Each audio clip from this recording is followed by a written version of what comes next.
એક મહત્વપૂર્ણ સમાચાર કોરોનાના નવા સ્ટ્રેનને લઈને મળી રહ્યા છે। અમદાવાદમાં કોરોનાના નવા સ્ટ્રેનના પગપેસારાના સમાચાર અમદાવાદ અને રાજકોટથી આ સમાચાર અમદાવાદમાં યુકેથી આવેલા 4 દર્દીઓમાં કોરોનાનો નવો સ્ટ્રેન જોવા મળ્યો છે તેની પુષ્ટિ થઈ છે।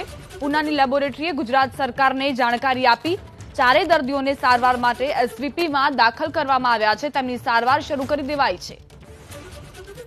તો પુનાની લેબોરેટરીએ ગુજરાત સરકારને જાણકારી આપતા જ સરકાર પણ એક્શનમાં। અમદાવાદમાં કોરોનાના નવા સ્ટ્રેનના પગપેસારો યુકેથી આવેલ દર્દીઓમાંથી 4 દર્દીઓના કોરોના રિપોર્ટ પોઝિટિવ આવ્યો અને હાલ 4 દર્દીઓ એસવીપીમાં સારવાર હેઠળ છે। પુનાની લેબોરેટરીમાંથી ગુજરાત સરકારને આ જાણ કરવામાં આવી।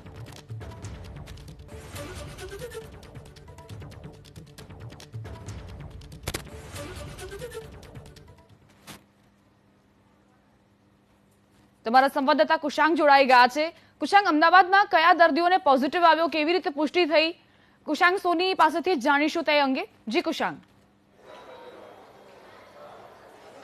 બિલકુલ 23 ડિસેમ્બરના રોજ યુકેથી આ છેલ્લી ફ્લાઇટ અમદાવાદ ખાતે આવી હતી અને તેમના જે સેમ્પલ છે તે તમામ લોકોના સેમ્પલ લેવામાં આવ્યા હતા। આરટીપીસીઆર અને તેને પૂના વાયરોલોજી લેબ છે ત્યાં આગળ મોકલવામાં આવ્યા હતા। 10 દિવસ બાદ આ તમામ રિપોર્ટ જે છે તે પરત આવ્યા છે। પરંતુ અમદાવાદ માટે સૌથી મોટા સમાચાર કે જે 4 દર્દીઓ છે જેમને એસવીપીમાં સારવાર માટે ખસેડવામાં આવ્યા છે તેમાં યુકેના સ્ટેન જોવા મળ્યા છે।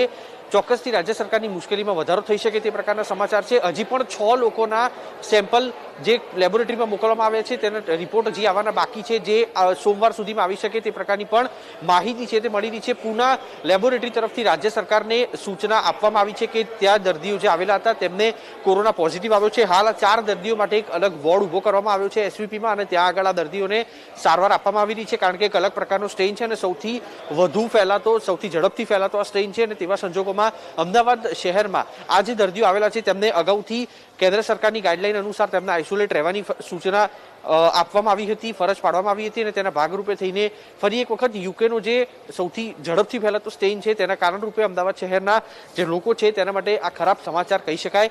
મહત્વની વાત છે કે અત્યારે તેમની ટ્રીટમેન્ટ છે તે શરૂ કરવામાં આવી છે, પરંતુ તબીબો માટે પણ એક સળગતો સવાલ છે કે આ જે ફેલાતો રોગ છે, જે યુકેના સ્ટ્રેન ધરાવતો રોગ છે તેની સારવાર કરવી કેવી રીતે અને કેવી રીતે તેમને દવાઓ આપવી જેથી કરીને તેનો જે સૌથી વધુ ફેલાવો છે તે અટકી શકે।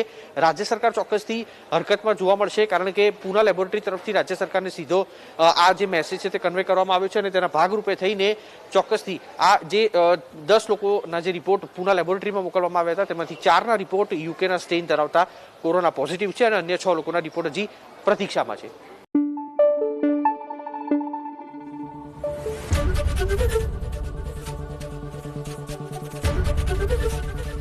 એબીપી અસ્મિતા, ગુજરાતની અસ્મિતા।